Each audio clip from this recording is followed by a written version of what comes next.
Assalamualaikum warahmatullahi wabarakatuh. Kembali lagi bersama saya Abdul Aziz Nur Rahman, mahasiswa Universitas Islam Negeri Cyber Syekh Nurjati Cirebon. Pada kali ini saya akan menyampaikan materi tentang moderasi beragama dalam konteks kehidupan berbangsa dan bernegara di Indonesia. Yang mana materi ini saya buat untuk memenuhi tugas ujian akhir semester mata kuliah Pendidikan Agama Islam berbasis moderasi beragama. Baik, kita masuk definisi dan urgensi moderasi beragama. Secara definisi saja, yaitu ada perspektif Islam dan perspektif kebangsaan. Jadi secara perspektif Islam, moderasi merupakan wasatiyah yang artinya bersikap pertengahan.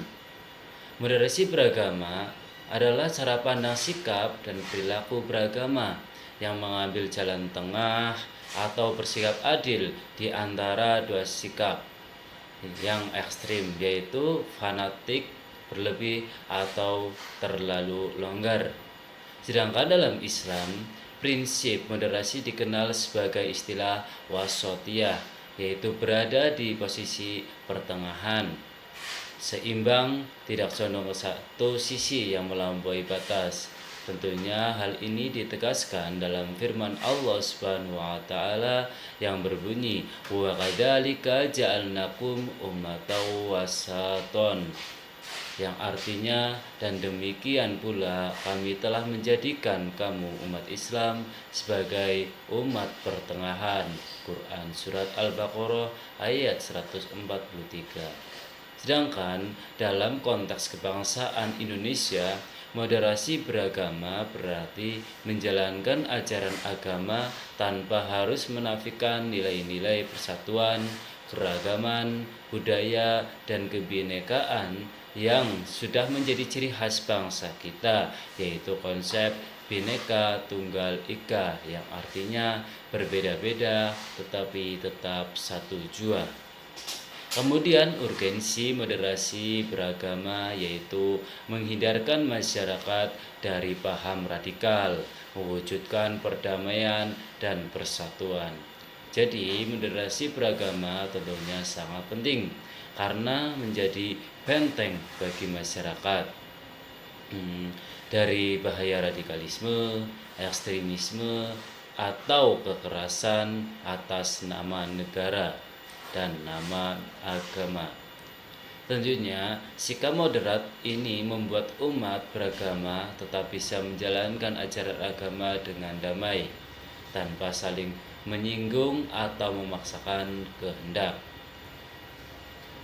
Jadi moderasi juga membantu menjaga kerukunan dan persatuan bangsa Indonesia yang majemuk, sehingga keharmonisan bisa terus terpelihara. Kemudian kita memasuki penjelasan tentang nilai-nilai utama moderasi beragama. Yang pertama yaitu toleransi, menghormati perbedaan agama, keyakinan, dan cara ibadah. Tentunya kita sudah paham pada dalil yang sudah Allah firmankan di dalam Al-Quran, yaitu surat Al-Kafirun ayat 6 yang berbunyi lakum dinukum waliyadin, yang artinya untukmu agamamu dan untukku agamaku. Kemudian anti kekerasan, tentunya menolak kekerasan atas nama agama, karena apabila kekerasan ini pada suatu negara ada bentuk kekerasan, tentunya itu akan menjadi sebuah kerisuhan atau pertengkaran atau tidak ada kedamaian di dalam negara tersebut. Tentunya negara kita ini Indonesia. Kemudian komitmen kebangsaan, yaitu menjaga keutuhan bangsa, merupakan bagian dari kewajiban keimanan. Karena apabila kita tidak mencintai bangsa kita sendiri, tentunya kita akan merusak. Tentunya ini kita harus mempunyai sikap komitmen terhadap kebangsaan. Kemudian menghargai budaya lokal, karena Islam ini datang menghargai adat yang baik selama tidak bertentangan dengan syariat. Seperti yang kita ketahui bagaimana Sunan Kalijaga membawa perdamaian di tanah Indonesia ini, terutama tanah Jawa. Sunan Kalijaga itu tidak mengubah ajaran Islam, akan tetapi menyesuaikan adat kebiasaan tanah Jawa. Seperti dalam hal busana saja, Sunan Kalijaga tetap menggunakan adat tanah Jawa, tetapi prinsip-prinsip dan ajaran agama Islam tetap ditegakkan. Selanjutnya yaitu contoh implementasi moderasi beragama. Jadi moderasi beragama bukan hanya konsep di kepala saja, tetapi harus tampak nyata dalam kehidupan sehari-hari. Contoh yang pertama yaitu di lingkungan masyarakat. Moderasi ini diwujudkan dengan terlibat aktif dalam kegiatan sosial lintas agama. Contohnya seperti gotong royong, ronda bersama, atau menghadiri undangan perayaan tetangga dengan tetap menjaga batas-batas keyakinannya. Kemudian di kampus, moderasi bisa terlihat dalam aktivitas diskusi lintas iman, seminar toleransi, sehingga pembentukan komunitas mahasiswa lintas agama tentunya bisa saling mendukung tanpa harus mencampur adukan ajaran masing-masing. Kemudian yaitu di lingkungan keluarga. Moderasi beragama diterapkan dengan cara mendidik anak agar menghargai kepercayaan orang lain tanpa mendiskriminasikan orang lain juga. Kemudian peran generasi muda di era digital ini, yaitu jadi influencer kebaikan, berbagi konten damai dan toleran, yang mana di era digital ini tentunya generasi muda memiliki peran yang sangat besar dalam menebarkan nilai moderasi.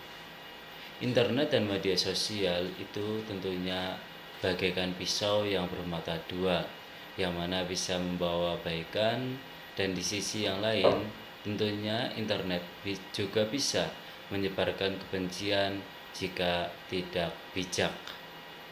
Kemudian tidak membagikan berita bohong, hoaks tentang agama, meluruskan info yang menyesatkan dengan cara yang santun.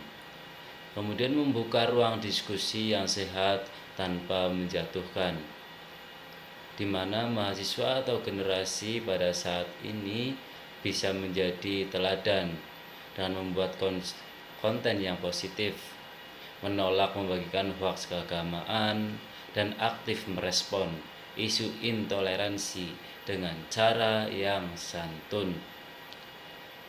Mereka juga bisa mengadakan diskusi dari lintas agama atau terlibat dalam komunitas kerukunan yang merangkul semua pihak. Sebagai penutup pada materi ini, tentunya saya pribadi yaitu meyakini bahwa moderasi beragama bukan hanya sekedar slogan, tapi memang benar-benar pedoman hidup. Sebagai seorang muslim, saya berusaha menempatkan diri di tengah perbedaan dengan adil, bijak, dan penuh rasa hormat terhadap agama yang lain.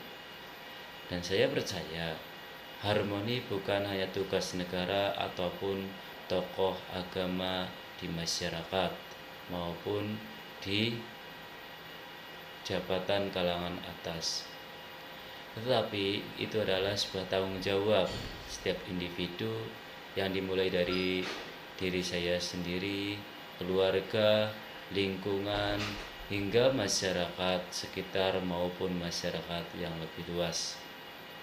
Karena dengan sikap moderat ini, saya berharap bisa ikut merawat persatuan, saling menjaga, dan menguatkan Indonesia agar tetap damai di tengah perbedaan yang sangat luar biasa ini.